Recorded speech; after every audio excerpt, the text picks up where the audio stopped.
My aunt once tried to drop her kids at my apartment without warning, and that was the night I finally stopped being her free nanny. I didn't shout. I didn't argue. I just let her face the kind of emergency she'd been dumping on me for years.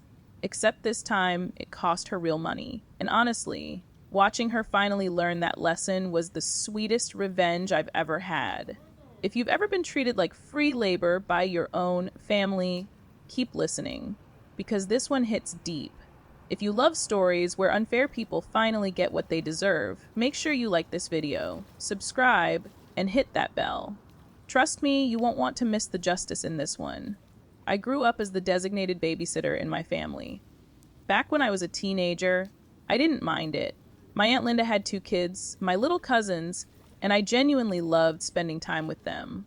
Plus, when you're young, $50 every now and then feels like winning the lottery. But life changes.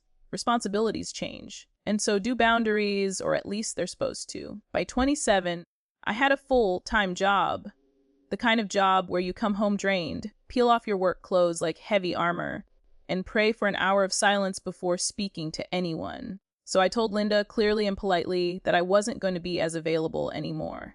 Apparently, she translated that into, "Oh, perfect, my live-in nanny just got older. I'll keep using her whenever I want." Her text didn't even have the courtesy of a question mark.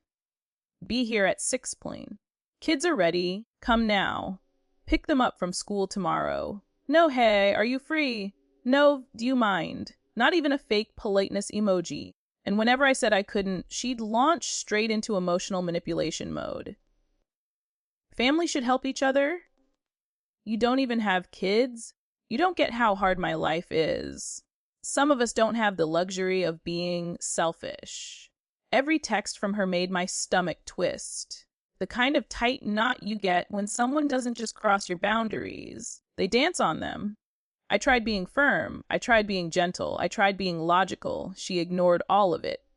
Then came the Friday that changed everything. I had just survived one of those weeks where your brain feels like overcooked noodles. I was already fantasizing about collapsing into bed, maybe eating something microwavable and regrettable. Linda called.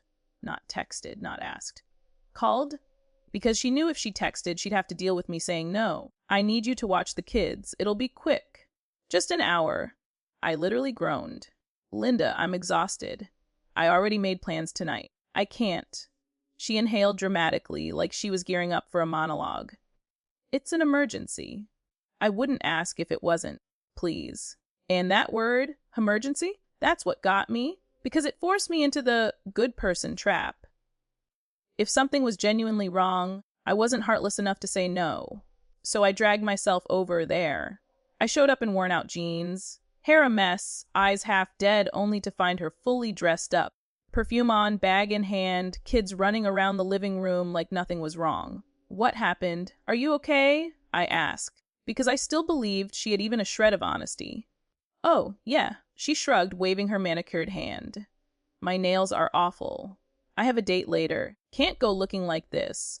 My jaw literally dropped. Her emergency was a manicure. Not a broken bone. Not a sick kid. Not a crisis. Her nails. Something inside me hardened in that moment. One of those quiet clicks in your chest where you realize someone has zero respect for you, and the only person who can change that is you. I babysat that night, not out of kindness, but out of stunned disbelief. But I decided right then that this was the last time she ever blindsided me again. The next week, she put that resolve to the test. It was a Tuesday. I was cleaning up my apartment when my phone buzzed. "Come downstairs." No explanation, no warning, no question mark, as usual. I frowned and texted back, "Why? Kids are in the car. Need you to watch them tonight. I'm here already." She didn't even wait for my response before driving to my building like I was a checkbox on her to-do list. I felt heat rise in my chest. Not the explosive kind of anger, but the cold, steady kind that tells you enough.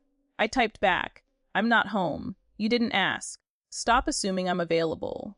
This was the first time I'd ever fired back without apology, and the silence on her end lasted exactly 0.3 seconds before the meltdown began. "You're unbelievable, so selfish. I cannot believe the disrespect.